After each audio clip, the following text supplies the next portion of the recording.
we established the HUD on Friday, right? Thursday and Friday, Evan Bouchard. And there was people that were called as soon as Bouchard scored. They're like, he owns the key to the HUD. He had 3 points in the first period.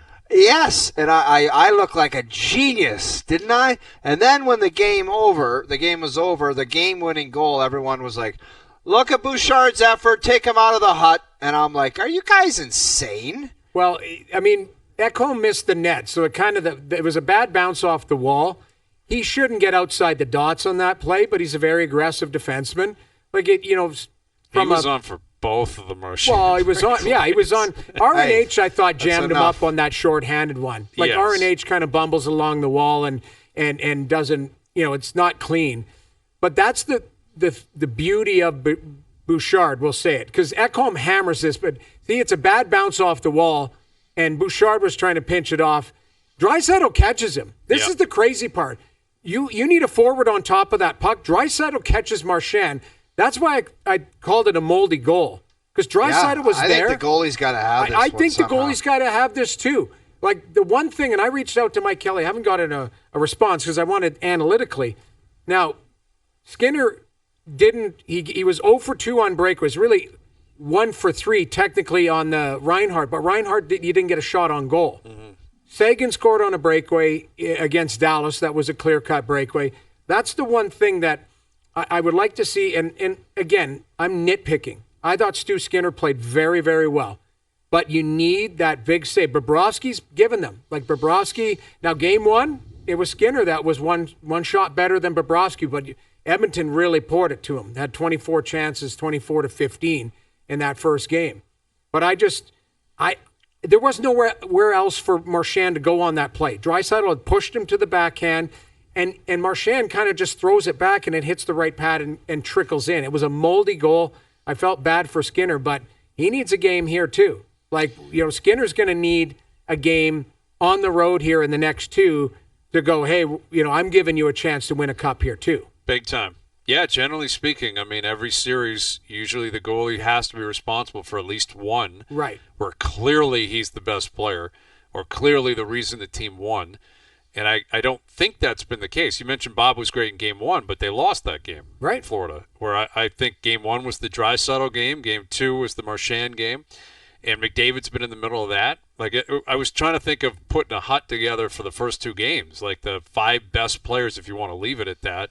Or 3 best players. I know the bouncer of the hut. Let's do 5. Yeah, I mean, for the hut. For me, I would have. Who has the key? Who, like the creak? I want Joe from the Bridge or JP to get a creaking door opening for this segment when we do it in the future. The door opens. Who gets to go in? Numero uno. I would put McDavid in 1. I think he would go in first. For me, I think he's been pretty good through 2 games. I would think you gotta put McDavid in any hut. Like so McDavid, Draisaitl. I think Marchand's got to be in there. Yep, I agree. Dude, he has got a corner bed, like a unit where he's like, I'm in this hut, and I don't care who else is out there. Sam Bennett. Would you have Sam Bennett as one of the? Yep. Okay. Yeah.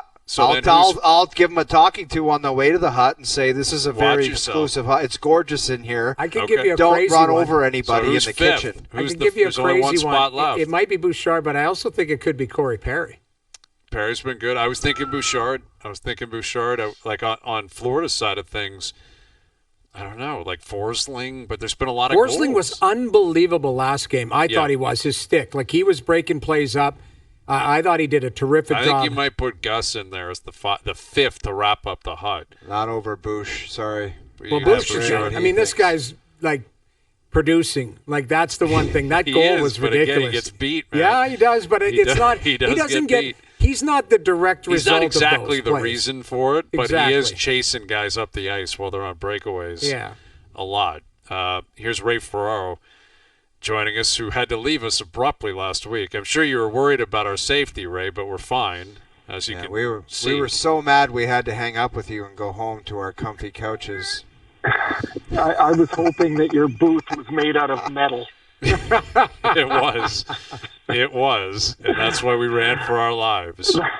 I would have paid money to see you guys scramble out of there. That would have been good. But we don't have to worry about that today, so it's all good. And last week we stumbled across this bit. We're always talking about the hut, which really has no definition whatsoever.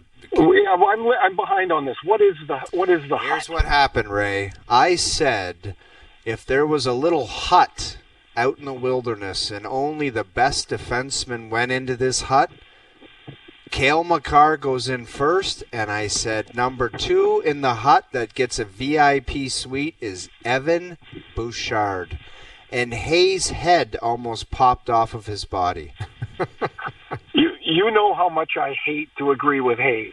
You know that, but yes. I'm on. I hate to say it, I'm on Team Hayes here. Thank you. Yeah, Thank because you. I mean, Quinn Hughes is number 2. Ahead of him, clearly ahead of him. But, guys, you can't argue with the playoff performance. I mean, the guy just comes up and performs, where some other guys, you can't find them come playoff time. I don't want to get into this all again, but... Go ahead, Ray. You speak on Bouchard, though. Okay, so there certainly is a difference between regular season Bouchard and the one in the playoffs. Like, it's not even close. Yet, every once in a while, he does some things that make you think, like, he's just kind of wandered away from the game. Like, if, in the second game, if before the game he didn't know how to spell Marchand's name, by the end he would have known it because he kept chasing him back up the ice on the breakaways. Yeah. Like, I don't understand how that happens. Like, the swings for him are, like, they're incredible. For somebody that's that good, that stuff really shouldn't happen. And even though it's like, it wasn't his mistake, perhaps, like, he seems at times like he's a half a second slow reading a play. And I'm talking about being in the elite of the defenseman, not whether he's a very good one. That's not even a question. Like, would you take him or would you take Zach Werenski? Well, that's what we were talking about. I mean, Werenski, I don't know, man. I might lean Werenski. Guys, we're not doing the same segment twice. I know Bouchard's my guy. I'm going to take Bouchard on my team. Okay, so, and for many reasons, your hut apparently would be different than my hut. Yes. Okay, but Ray, let me just ask you this. If we want to just briefly stick to this, if there's an Olympic team hut out in Alberta around the Olympic ice surfaces, does Bouchard go on the Olympic team hut? Yeah, well, I'm going to say yes.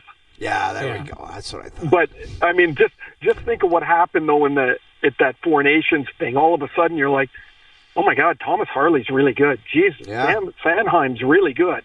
And so, like, guys that might not pop to your head right away, you're like, well, Taves and Makar are going to be there. That's 2. Mm-hmm. And, like, it gets crowded in a hurry. But I think I would have Bouchard in my you have an 8th defenseman. I've got him for sure in my 8. What's interesting about that is Pietrangelo pulled out of the Four Nations. Does he throw his name back into the ring and say, well, I'm willing to play this time?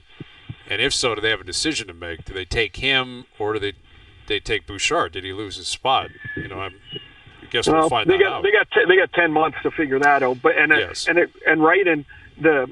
a lot of that stuff will be like in the last month, who's playing the best. Exactly, which is what it should be.